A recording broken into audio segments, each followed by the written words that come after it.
नमस्कार दोस्तों, बेरोजगारी आज के दिन देश का सबसे बड़ा मुद्दा बन चुका है। इंडिया एम्प्लॉयमेंट रिपोर्ट 2024 के अनुसार देश में हर 3 में से 1 युवा बेरोजगार बैठा है। अनएम्प्लॉयमेंट रेट 29.1% पहुंच चुका है, वो भी उन लोगों में जिनके पास एक ग्रेजुएट डिग्री ऑलरेडी है। सवाल यहाँ पर ये उठता है कि आखिर ऐसा हो क्यों रहा है। 140 करोड़ लोगों का देश है। इतने सारे लोगों को दाल, चावल, आटा, चीनी, साबुन, तेल, शैम्पू, टी शर्ट, जूता, स्कूल, अस्पताल, फिल्म, टीवी, स्कूटर, अखबार, जाने क्या क्या चाहिए। इतनी बड़ी मार्केट है। विदेशी कंपनियां यहाँ आकर लाखों करोड़ों का प्रॉफिट कमा जाती हैं, जिनमें से कुछ कंपनीज ऐसी हैं जो सिर्फ चीनी और सोडा वाला रंगीन पानी बेचती हैं। पेप्सिको को देखो, उसकी लेटेस्ट आरओसी फाइलिंग के हिसाब से इंडिया में उसका ईयरली रेवेन्यू 8000 करोड़ है। कोका कोला इंडिया, इसका ईयरली रेवेन्यू 12800 करोड़ से ज्यादा। और देश के युवा को 12800 रुपए की नौकरी भी नहीं मिल सकती, ये कैसे पॉसिबल हो सकता है। इंडिया अब 5th लार्जेस्ट इकोनॉमी बन चुका है और कहानियां सुनाई जा रही हैं कि जल्द ही हम $5 ट्रिलियन की इकोनॉमी बन जाएंगे। लेकिन इस इकोनॉमी में आपके लिए कोई नौकरियां नहीं है। आखिर कौन खा गया आपकी नौकरियों को, आपके काम धंधे को। आज के इस वीडियो में अनएम्प्लॉयमेंट की प्रॉब्लम को गहराई से समझते हैं दोस्तों। क्या है इसके पीछे की रूट कॉज और क्या है इसका सोल्यूशन। ना सिर्फ सरकार के पर्सपेक्टिव से कि सरकार क्या कर सकती है, बल्कि आप भी क्या कर सकते हैं।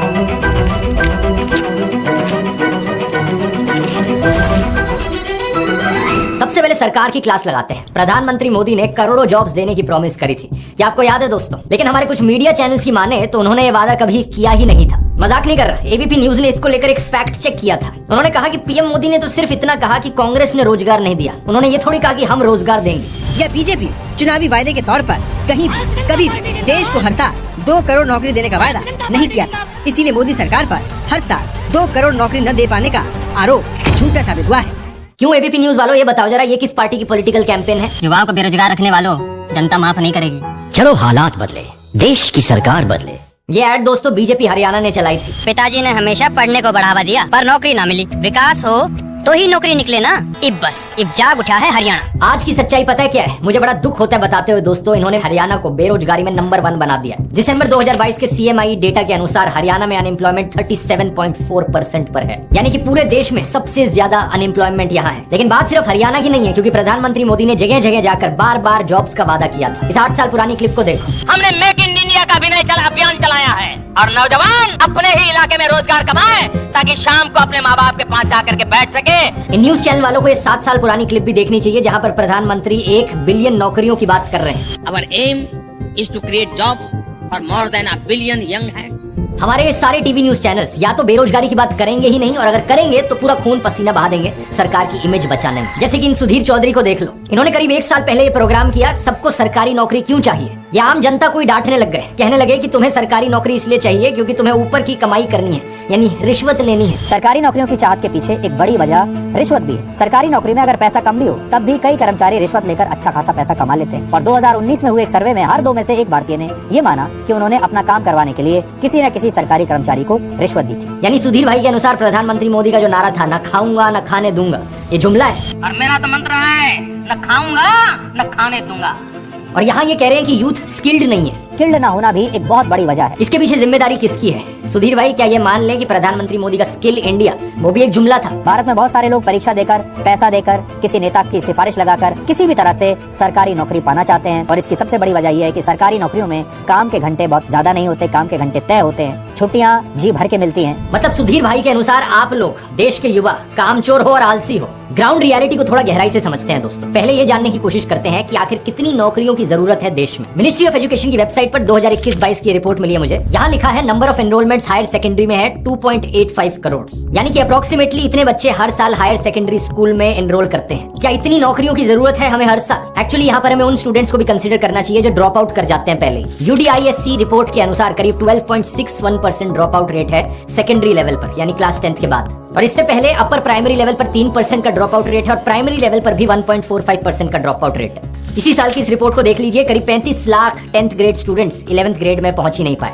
तो अगर हम 12th पास, 12th फेल और इन सारे ड्रॉप आउट्स को कंसीडर करेंगे तो ओवरऑल नंबर जो निकल कर आता है वो 3.4 करोड़ के आसपास होगा। इनमें से ज्यादातर 12th पास स्टूडेंट्स डिसाइड करते हैं कि वो कॉलेज में पढ़ाई करेंगे। लेकिन क्या हमारे कॉलेजेस में, देश के सारे कॉलेजेस में इन करोड़ों लोगों को अकोमोडेट करने के लिए इतनी कॉलेज सीटें हैं। इसका जवाब सीधे तौर पर ना है। पहले मेडिकल एजुकेशन का एग्जाम्पल लेकर देख लेते हैं। जुलाई 2023 में हमारे minister of health and family welfare ने पार्लियामेंट में बताया कि पूरे देश में करीब 1,08,000 MBBS की सीटें हैं। इसके अलावा कुछ BDS की भी सीटें हैं, bachelor of dental surgery. Times of India की रिपोर्ट के अनुसार जो टोटल नंबर ऑफ सीटें हैं यहाँ पर MBBS प्लस BDS की सीट्स ये 1.4 लाख के अराउंड है। लेकिन नीट UG 2023 में जो टोटल नंबर ऑफ एप्लीकेशंस थी वो 20 लाख से भी ज्यादा थी। यानी कि अगर 15 लोगों को एम्बिशन है डॉक्टर बनने का तो उनमें से एक ही को सीट मिल पाती है। PG सीट्स का नंबर इससे भी कम है, 67,800 सीट सिर्फ। इसका मतलब समझ रहे हो आप दोस्तों, देश में डॉक्टर बनने वाले कैंडिडेट्स की सप्लाई भरपूर है। ढेरों लोग डॉक्टर बनना चाहते हैं हमारे देश में और डिमांड भी बहुत है। डॉक्टर्स की सख्त कमी है देश में। लेकिन प्रॉब्लम बस ये है कि हमारे देश में इतना एजुकेशनल इंफ्रास्ट्रक्चर ही नहीं बनाया गया सरकार के द्वारा। कॉलेजेस की, यूनिवर्सिटीज की, एजुकेशनल इंस्टीट्यूट्स की कमी है। इस प्रॉब्लम का एक और पहलू भी है। जितनी टोटल मेडिकल सीट्स हैं हमारे देश में उनमें से आधी सरकारी मेडिकल कॉलेजेस में और बाकी आधी प्राइवेट मेडिकल कॉलेजेस में। और प्राइवेट कॉलेजेस की फीस बहुत हाई होती है। एक टाइम्स ऑफ इंडिया रिपोर्ट के अनुसार DY पाटिल मेडिकल कॉलेज जो मुंबई में है ये सबसे महंगी MBBS की डिग्री ऑफर करता है 1.4 करोड़ रुपीस में। दिसंबर 2022 में minister of state for education ने पार्लियामेंट में इंफॉर्मेशन प्रेजेंट करी थी जिसमें पता चला हमें कि मीडियन फीस किसी भी प्राइवेट मेडिकल कॉलेज के देश में 11.5 लाख रुपीस पर ईयर है। यानी कि पूरी डिग्री की फीस हो गई करीब ऑलमोस्ट 60 लाख रुपए। मीडियन फीस डीम्ड यूनिवर्सिटीज की इससे भी ज्यादा है, 21 लाख रुपए per year. Total fees 1 crore रुपए से ज्यादा। देश में कितने परिवार ऐसे हैं जो इसे अफोर्ड कर सकते हैं? 2022 की report state of inequality in India के अनुसार 90% इंडियंस की कमाई 25,000 पर मंथ से कम है। 90% देशवासी ये कॉलेज फीस अफोर्ड ही नहीं कर सकते। अब ये बातें सुनकर कोई न्यूज एंकर बहाना मारेगा कि सबको डॉक्टर ही क्यों बनना है। तो आइए दोस्तों इंजीनियर्स की भी बात कर लेते हैं।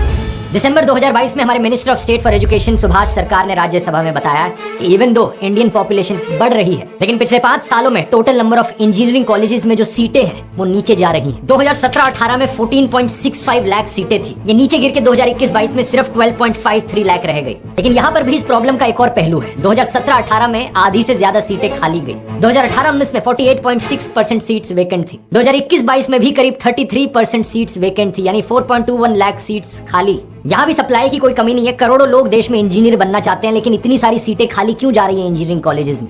इसके पीछे 4 मेन कारण है। पहला है हाई फीस। पिछले कुछ सालों में IITs जैसे कॉलेजेस की भी फीस बढ़ गई है। 2016 के इस न्यूज आर्टिकल को देखिए, IITs में फीस हाइक ऑलमोस्ट डबल से ज्यादा हुआ। 90,000 रुपीज से 2 लाख कर दी फीस। 4 साल की बीटेक डिग्री के लिए 8 लाख रुपए अब ज्यादा पे करने पड़ेंगे। प्राइवेट इंजीनियरिंग कॉलेजेस की बात करी जाए तो ये फीस 20 लाख रुपए तक पहुंच जाती है। दूसरा, फीस चाहे आप कितनी भी ज्यादा पे करो, क्वालिटी ऑफ एजुकेशन ज्यादातर केसेस में बहुत लो है। ज्यादातर प्राइवेट इंजीनियरिंग कॉलेजेस में सब स्टैंडर्ड फैकल्टी है जिन्हें या तो बहुत कम पे किया जाता है या फिर जो क्वालिफाइड ही नहीं होते। जून 2023 की मिनिस्ट्री ऑफ एजुकेशन के इस डेटा को देखिए, सिर्फ 44.51% फैकल्टी इंजीनियरिंग कॉलेजेस में देश में इनके पास PhD है। सिर्फ 55.49% के पास एक मास्टर्स डिग्री है। ये अलाउ भी कैसे किया जा रहा है? तीसरा, ज्यादातर इंजीनियरिंग कॉलेजेस में फैकल्टी की भी शॉर्टेज है। दिसंबर 2022 की इस रिपोर्ट को देखिए, हमारे एजुकेशन मिनिस्टर ने लोकसभा को बताया कि करीब 4,500 फैकल्टी पोस्ट हमारे प्रेस्टिजियस IITs में वेकेंट पड़ी हैं।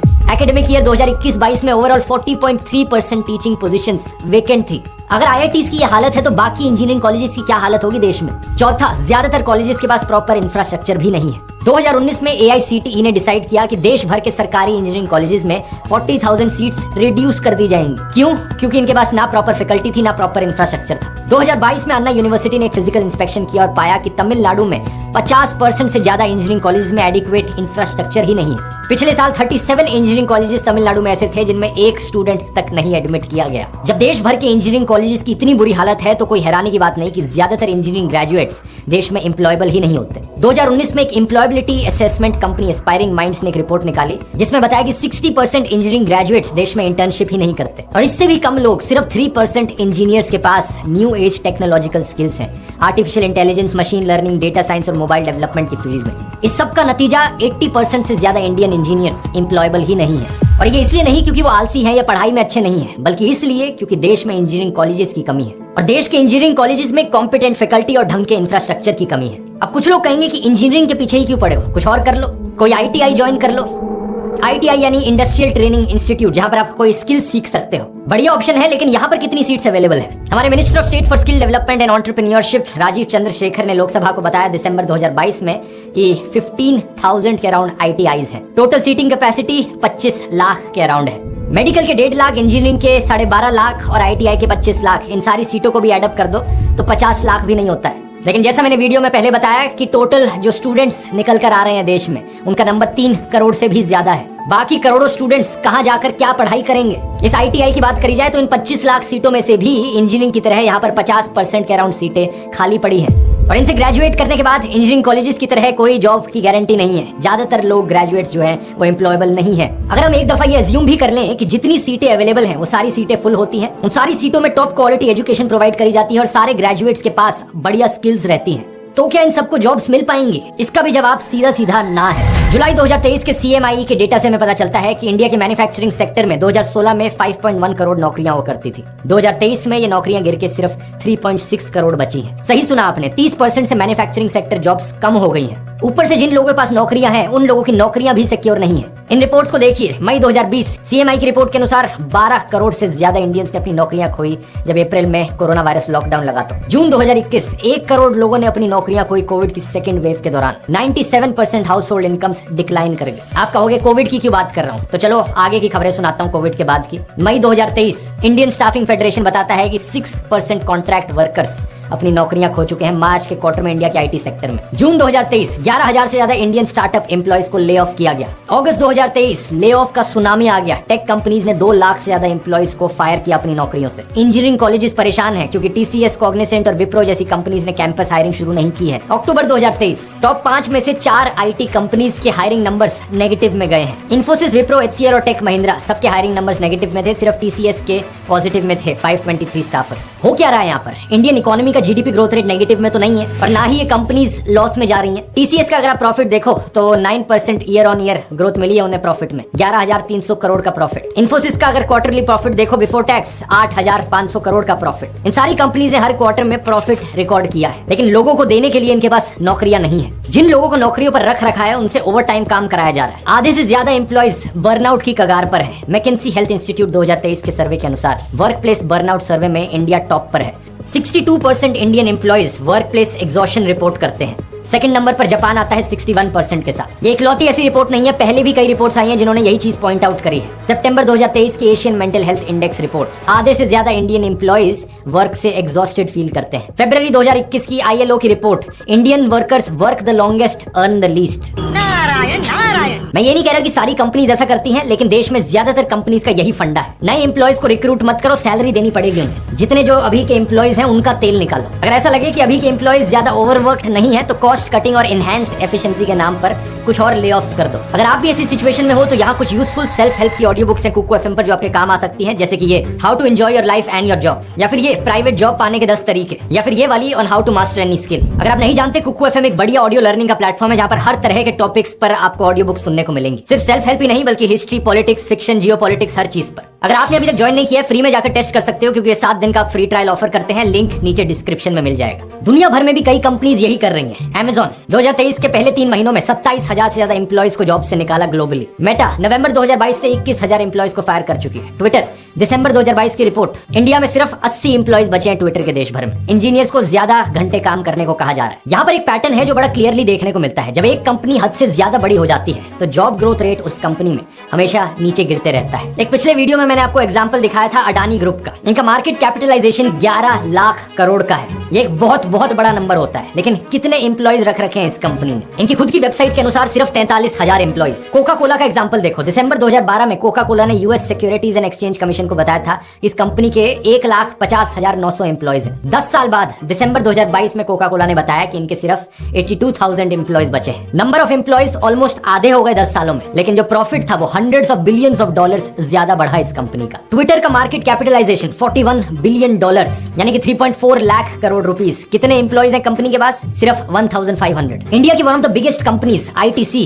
25 से ज्यादा ब्रांड्स को ओन करती है। सनफीस्ट बिस्किट्स, आशीर्वाद आटा, Bingo mad angles, ITC Maurya जैसे बड़े बड़े होटल्स, 10 से ज्यादा सिगरेट के ब्रांड्स, क्लासमेट स्टेशनरी, ये सब इस एक बड़ी कंपनी के अंदर आता है। इनकी market cap 5.4 lakh crore rupees की है, लेकिन कितने एम्प्लॉइज हायर करते हैं? ये सिर्फ 23,000 के अराउंड। FMCG सेक्टर में एक और फेमस नाम है हिंदुस्तान यूनिलीवर का। 50 से ज्यादा FMCG के ब्रांड्स ये ओन करते हैं। Pepsodent, Closeup, Lifebuoy, Dove, Pears soap, Kwality Wall's, Horlicks, Red Label, Bru coffee, Surf Excel, इनकी market capitalization 5.9 lakh crore rupees की है। एनुअल टर्नओवर 58,000 करोड़ रुपीस का है, लेकिन टोटल एम्प्लॉइज इसमें सिर्फ 21,000 लोग। तो पॉइंट यहाँ पर ये है कि ये जो प्राइवेट जॉब्स हैं, इंजीनियरिंग MBA करने के बाद जो नौकरियां मिलती हैं, कॉर्पोरेट व्हाइट कॉलर जॉब्स, ये भी काफी लिमिटेड है। और ऐसा नहीं है कि किसी को स्किल्स की कमी होने की वजह से ये नौकरियां नहीं मिल रही हैं। बहुत सारे स्किल्ड लोग हैं देश में, प्रॉब्लम ये है कि नौकरियों की कमी है।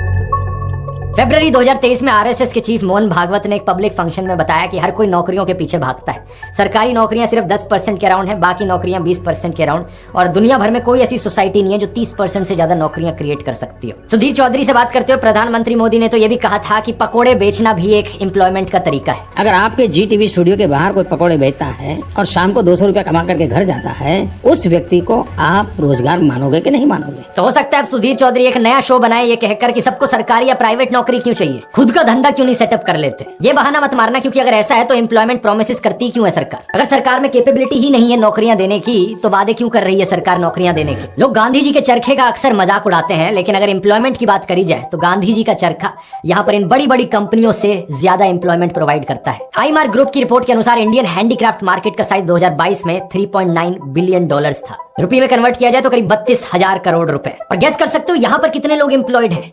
69 लाख लोग। हिंदुस्तान यूनिलीवर से एक बार फिर से कंपेयर करो, वहां टर्नओवर है 58,000 करोड़ का और एम्प्लॉयमेंट 21,000 लोगों को मिल रही है। हैंडीक्राफ्ट मार्केट का साइज है 32,000 करोड़ का और यहाँ एम्प्लॉयमेंट 69 लाख लोगों को मिल रही है। 650 टाइम्स ज्यादा एम्प्लॉयमेंट यहाँ मिलती है। नीति आयोग की रिपोर्ट्स ने भी यही चीज पॉइंट आउट करी है। इवन दो इनफॉर्मल सेक्टर सिर्फ 50% कंट्रीब्यूशन करता है हमारे नेशनल प्रोडक्ट में, लेकिन 90% वर्कफोर्स यहाँ एम्प्लॉयड है। अमूल के वीडियो मैंने आपको बताया था कि कैसे लिज्जत पापड़ और अमूल जैसे कोऑपरेटिव्स को भारी क्रेडिट दिया जाना चाहिए एक बहुत बड़े स्केल पर एम्प्लॉयमेंट जनरेट करने के लिए। कुछ भोले लोग बड़ी तारीफ करते घूमते हैं इन बड़ी बड़ी कंपनियों की कि ये देखो ये कितना अरबपति बन गया, ये गोदी सेठ दुनिया का सबसे अमीर आदमी बन गया। लेकिन असल में हमारे देश में अगर कोई रोजगार दे रहा है, देश को आगे ले जा रहा है, तो वो है हमारे कोऑपरेटिव्स और स्मॉल एंड माइक्रो एंटरप्राइजेस। देश के हर एक दुकानदार और हर एक रेडी लगाने वाले को यहाँ पर क्रेडिट दिया जाना चाहिए। जो डिसेंट्रलाइज्ड इकोनॉमी, लोकलाइज्ड प्रोडक्शन वो क्रिएट कर रहे हैं, असल में तो वही जॉब क्रिएशन हो रही है। हमें जरूरत है यहाँ पर सबका साथ सबका विकास की और वोकल फॉर लोकल होने की। मैं जानता हूँ ये प्रधानमंत्री मोदी के द्वारा दिए गए स्लोगन्स हैं, लेकिन जब बात इन स्लोगन्स की आती है तो मैं इनका बहुत बड़ा फैन हूँ। प्रॉब्लम बस ये है कि प्रधानमंत्री को सिर्फ ये नारे देने आते हैं, काम वो इसको लेकर या तो उल्टा करते हैं या कुछ करते ही नहीं है। बेरोजगारी की समस्या को सुलझाने के लिए सरकार को यहाँ क्या करने की जरूरत है?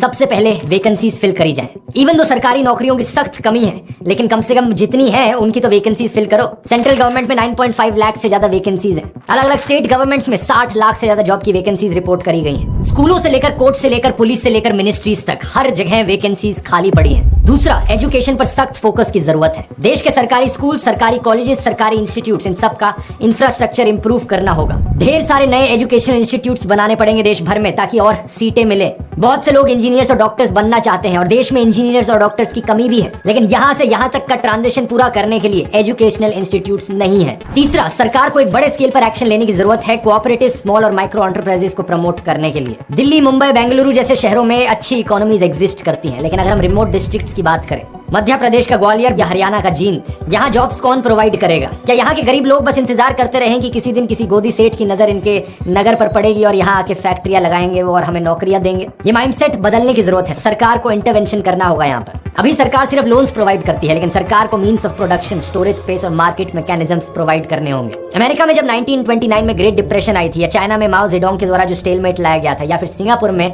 1960s में जो स्लम जैसी कंडीशंस थी, ये सब तभी सुधरी थी जब सरकार ने इंटरवेंशन किया। सरकार के एक्शन के बिना इसे सुधारना बहुत मुश्किल है। इंडिया में भी पंडित जवाहरलाल नेहरू ने कई सारी पब्लिक सेक्टर अंडरटेकिंग सेटअप करी थी। LIC और कई सारे बैंक्स को नेशनलाइज किया था, जिसकी वजह से ढेरों लोगों को एम्प्लॉयमेंट मिली थी। व्हाइट रेवोल्यूशन ने इंडिया को मिल्क डेफिशिएंट से लार्जेस्ट प्रोड्यूसर ऑफ मिल्क बनाया, और ये तभी हुआ जब सरकार ने इंटरवीन किया। हैदराबाद एक IT हब क्यों बन पाया? क्योंकि सरकार ने इंटरवीन किया था। चौथा, देश में पकोड़े बेचने वालों की अपनी जगह है, इंजीनियर्स की अपनी जगह है, लेकिन जब प्रधानमंत्री पकोड़े बेचने को कहते हैं तो सरकार ने उस चीज को प्रमोट करने के लिए किया क्या है? गैस सिलेंडर और तेल का प्राइस तो ऊपर चला गया है, और एम्प्लॉयमेंट के नाम पर सरकार ने कॉर्पोरेट टैक्स कम कर दिया है 30% से 22% पर 2019 में। इसकी वजह से देश को सिर्फ एक साल में 1 लाख करोड़ रुपए से ज्यादा का नुकसान हुआ है। सरकार को ये अरबपतियों के चंदा धंधा मॉडल से फुर्सत मिले तो कभी छोटे बिजनेसेस पर भी नजर डाल ले। इन्हें बढ़ावा देने की जरूरत है अगर सही में जॉब्स क्रिएट करनी है देश में। और आप यहाँ सरकार के भरोसे मत बैठे रहो दोस्तों कि किसी दिन सरकार एक्शन लेगी और मुझे कभी नौकरी मिलेगी। आप अभी से ही काम करना शुरू कर सकते हो। स्टेप 1, अपने फोन में जो सारी बेटिंग एप्स हैं, गैम्बलिंग एप्स हैं, इन सबको डिलीट कर दो। इससे आपके सिर्फ पैसों की बर्बादी होगी। ये बात समझ लो कि सरकारी नौकरी हो या ना हो, प्राइवेट नौकरी हो या ना हो, आप ही को ही कुछ करना पड़ेगा। स्टेप 2, कोई स्किल सीखो। कोई भी स्किल हो सकती है, चाहे यूट्यूब पर आप खाने बनाने के वीडियोस देखो और कुकिंग करना सीखो और उसे देख के अपने घर से ही एक क्लाउड किचन शुरू कर दो। टिफिन बनाने की सर्विस या बर्थडे केक्स बनाने की सर्विस, पकोड़े का स्टॉल लगाओ या चाय का स्टॉल। अगर आप कॉन्फिडेंट नहीं हो अपना बिजनेस शुरू करने में तो आप किसी और सेल्स पर्सन के साथ काम कर सकते हो। किसी ज्वेलर की दुकान में जाकर कुछ टाइम काम करो और सीखो कि कैसे ज्वेलरी डिजाइन किया जाता है। किसी हैंडीक्राफ्ट वर्कर को ढूंढो और उनके साथ काम करो। घर पर बैठे रहकर इंस्टाग्राम पर स्क्रॉल करने से अच्छा, बेटिंग एप्स में टाइम वेस्ट करने से अच्छा है कि कहीं ना कहीं अपने आसपास अलग अलग काम को होते हुए देखो और सीखो कि लोग कैसे काम कर रहे हैं। कोई भी काम छोटा नहीं होता अगर उसे सिंसियरिटी और मेहनत के साथ किया जाए तो। अगर आप सिंसियर हो तो आप काम करना सीखोगे और जल्द ही कॉन्फिडेंस आपके अंदर डेवलप होगा कि आप अपना खुद का बिजनेस शुरू कर पाओ। लेकिन कुछ भी करने के लिए आपको यहाँ शुरुआत करनी जरूरी है।